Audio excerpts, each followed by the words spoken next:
into our first question then. I'm going to put a timer up when the question appears for 2 minutes. In reality, in the actual exam, we have more than 2 minutes per question, but for the purpose of tonight as well, to help speed things up, I thought it might be worthwhile. We try and get through them a little bit quicker than we would potentially do in the exam.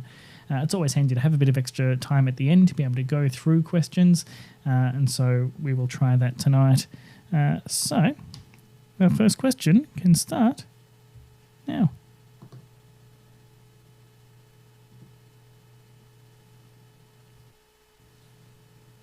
So Jane is age 25, is a new patient to the practice, has recently moved to the area, has a past medical history of systemic lupus erythematosus, and is currently not on any regular medications. She's planning for her first pregnancy and wants to find out the effects the SLE might have on her future pregnancy.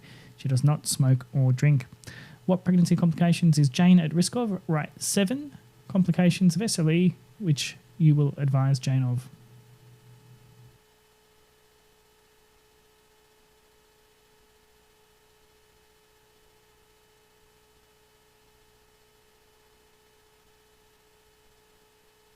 If you're feeling game to pop any of your answers in the chat.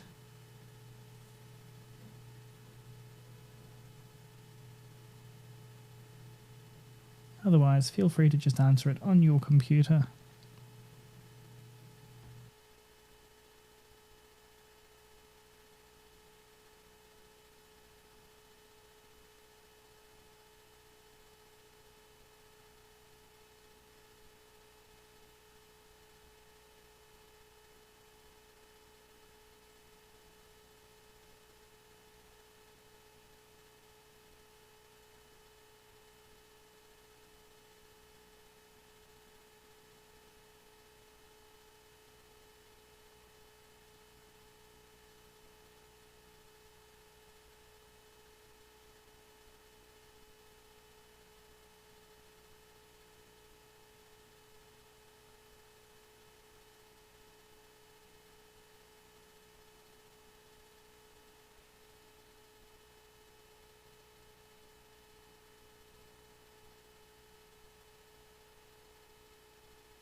All right, time is out there, and a little thank you there to Dinesh. I appreciate the thanks.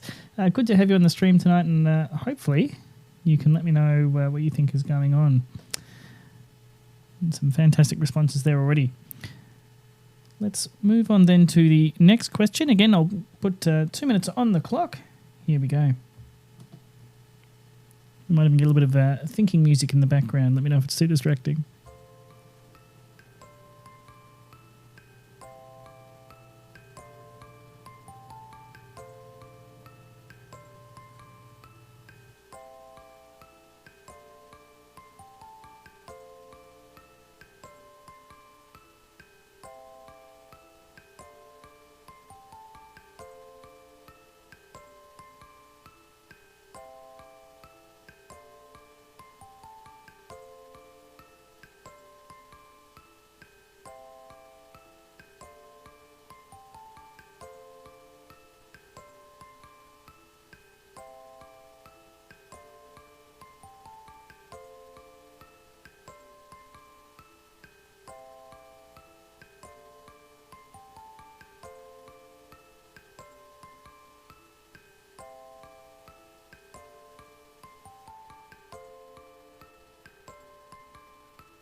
All right, time's almost up for this one. Moving on to the final question in this section then. I think we all knew this one was going to be coming. So she's heard about cyclophosphamide for SLE, her friend's on it and doing really well. She's wondering whether this would be appropriate for her. What advice recommendations would you give? Listing 4 in note form.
So that is our time up there, and awesome to see some answers coming through as well.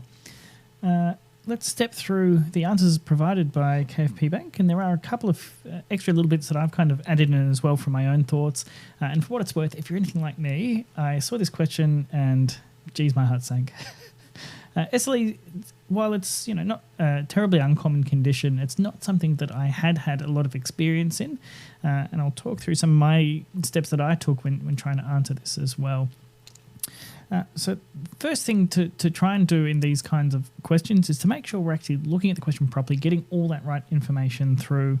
And so to start off with, I'm just going to draw on the screen here and kind of highlight the key points that we really should be paying attention to make sure we're actually answering the question properly. So we've got Jane, she's 25, new patient to the practice.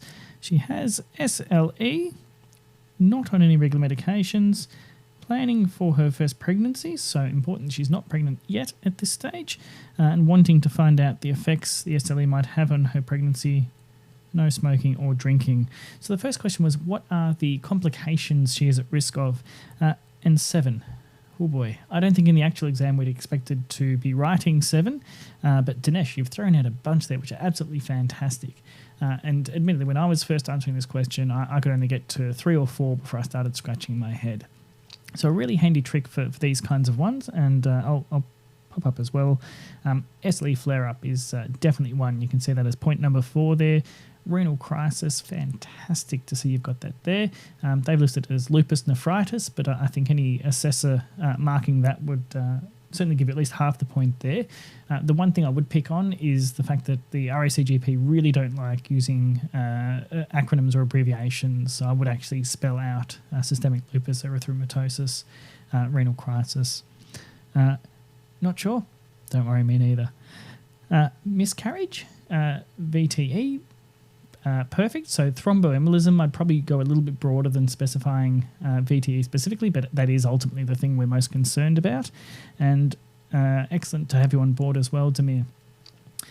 So for this one, I think it's always good to think of, what if I can't think of answers specific for this question? And so fall back on some generics. You might not know specific complications of SLE in pregnancy, but I'm sure you know lots of complications that occur in pregnancy without SLE. And so the question becomes, well, could that be amplified or could that apply to people with SLE as well?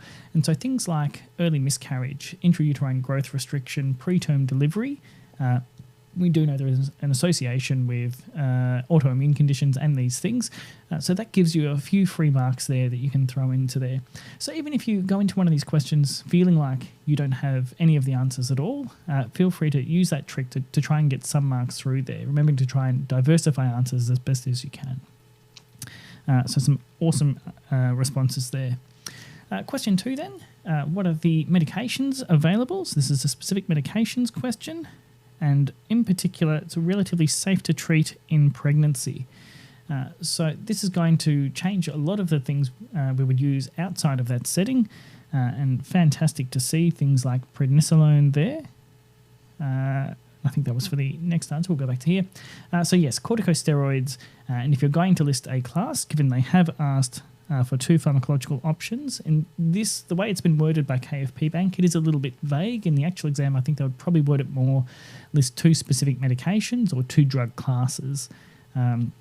So if there is any ambiguity there, I probably would write something like corticosteroids and provide a specific example. That way I'm kind of covering both bases there, and I don't think this would fall into overcoding at all.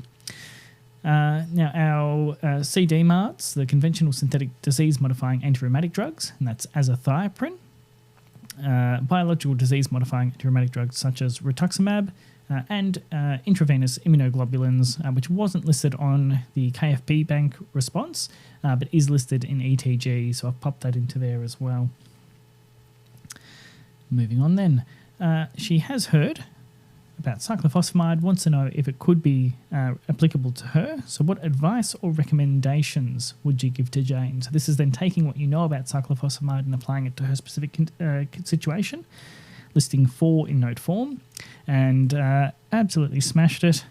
Thank you, Dinesh. Cyclophosphamide is contraindicated in pregnancy, so a massive gold star for you there. I've even prepared some little animations if this wants to work. Oh, that looks terrible. I'll try and fix that for the next live stream. Given we do need a few more there, throw in things like how cyclophosphamide must be ceased at least 3 months before intending or planning pregnancy. In that time while she's on cyclophosphamide, she would have to be on appropriate contraception, as well as, given we know how bad it can be for pregnancy, to consider things like egg harvesting or sperm banking before treatment with cyclophosphamide. And yep, thrown a few other awesome examples in there, so good to see.